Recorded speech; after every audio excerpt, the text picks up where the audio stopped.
Mabuting balita. Mateo Kapitulo 23, 13-22. Ang mabuting balita ng Panginoon ayon kay San Mateo.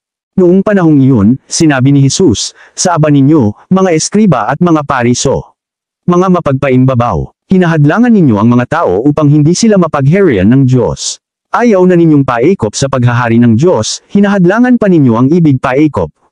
Sa aba ninyo, mga eskriba at mga pariso, mga mapagpaimbabaw, inuubos ninyo ang kabuhayan ng mga babaeng balo, at ang sinasangkalan ninyo ay ang pagdarasal ng mahaba.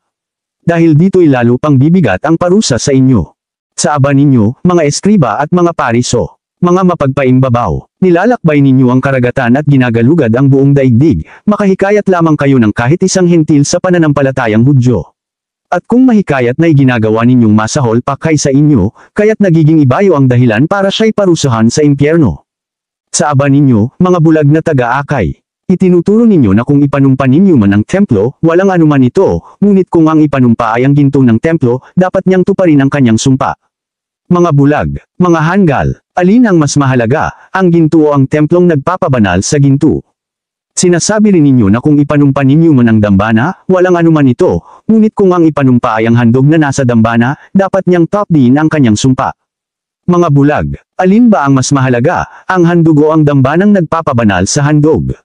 Kaya nga, kapag ipinanumpa ninyo man ang dambana, ipinanunumpa niya iyon at ang lahat ng handog na naroon.